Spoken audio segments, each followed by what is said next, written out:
Should you wait until spring to buy a Bay Area property? Will you be able to get homes for a discount during the winter? I'm going to go over all of these things by reviewing the data together so that you can make a decision whether you want to actively look now or wait for the spring months. My name is Spencer Su, and I'm a Bay Area real estate agent. In the last several years, we have helped over 250 people with their moves in the Bay Area. And to be fair, over 20% of them happen in the winter time. So while you're going to see a lot less homes versus other seasons, there are still a lot of people that have been proven successful along with their journey. Let's go take a look at the data together so you can see how the numbers actually stack and what it means for you. As we look at the data itself, I pulled in the last 5 years all the number of new listings in all the key main counties here in the Bay Area. In this case, excluding San Francisco, just because San Francisco, things are a lot slower. But we're going to take a look at Alameda, San Mateo, Santa Clara County. Now, the key I want you to see, this is the number of new listings that occur every single month. So if you take a look, even this year, when was the peak? Actually, a lot of the peaks were in August, September of this year, which is a little bit unusual. Many times it's the springtime that is the busiest, and you can see that throughout most of these previous years. But this year, because prices kept rising, a lot more sellers came back on the market or wanted to sell to take advantage of those gains. However, you can see some trends, right? You can see November is usually significantly less than December, and December is usually the least amount all year. Then things start picking back up in the January timeframe. We're going to take a look at mostly 2018 and 2019 trends so you can kind of see percentage wise what we're dealing with, because those are the years that it wasn't like too crazy like last year or 2021 where the first part of the year was shut down entirely. So let's take a look at 2018, 2019, gives you some sense. During that time, the peak time had about 4,500 to 5,000 homes that came on the market every month.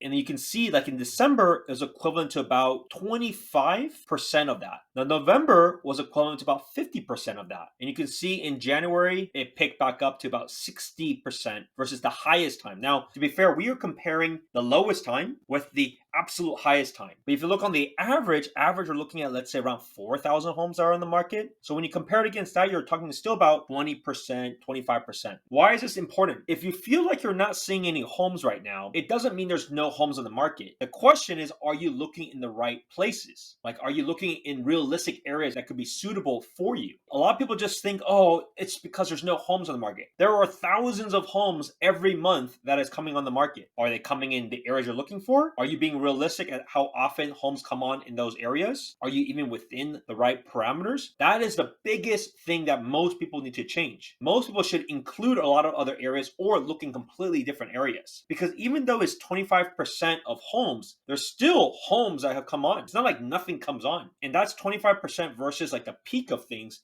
which is only 1 or 2 months of the entire year. So that's very important to understand, just being realistic. But it also means don't be surprised you're not seeing a lot of homes either. You're seeing a fourth of what you may see over the spring season. So just be mindful of having the level of expectations. The next question people ask is, can I get a better deal during this time? Now let's take a look at the median sales price. When it comes to homes, you saw the low number of homes that come on the market in specific months. Those are new listings. When you see sales prices, typically the average is between 21 to 30 days to close. What you'll normally see is January tends to maybe have some of the lowest numbers of the year because those are the transactions that occur from December in contract. So if you get an offer accepted in mid-December, you'll probably close in sometime mid-January. But take a look at this. Historically, let's see how things progress. 2018, you see there's a dip in prices, November, December, January, February started picking back up, and you get the spring season. Let's look at 2019. There's been a little bit of dip. It's kind of stabilized for a while. Then there's a little bit of dip, and then things start picking back up. On one end, you will have much less homes to see. As you can see, versus the springtime, a quarter of the homes. On the positive side, you may be able to get some of the best deals throughout the entire year. Virtually every year has been this way. The downside is a lot of good products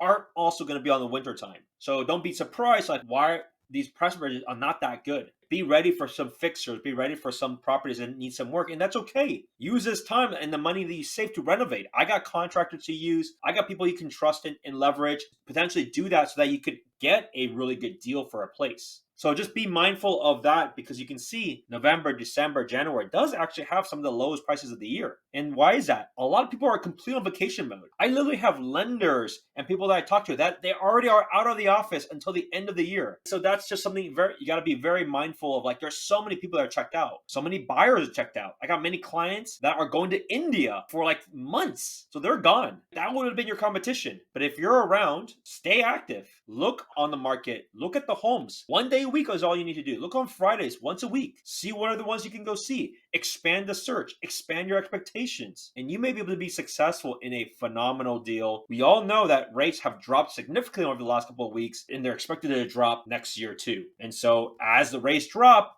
and as long as people are still working and doing well in their careers, there's going to be a boatload more people that will be entering the market. There are so many people that are on the fence right now. They're waiting for this miraculous time. The miraculous time may be down the road, or they just realize, I'm spending another year of rent. What am I doing? My life keeps moving on. My kids keep getting older. I need more space. It's time to move into the next place. All right. So these are some of the most important stats to be mindful of. One, the number of listings that come on the market. Two, are there actually better deals during this time? The answer is yes. The downside is a lot of the products aren't as good. Like, I got at least 4 listings that I've signed, and we're not going to put that on the market until springtime. A lot of homes that are ready to go now aren't going to be on the market, and we'd rather just wait for the busy time. Because think about this, on the buy side, you will see a lot more. The downside is there's a boatload more buyers. So while you may find your dream home, be prepared to pay a big premium for the dream home, because lots of people want to do that. The other motivation is a lot of people are moving because of schools in the school district. So if you want to be in a good school district, they got to move then. Like, they got summer plans too. So they want to lock in a place in the springtime. So that's why you typically get this kind of momentum thing. Because look, right now people are like, I'll kind of wait and see. If a really perfect home comes on,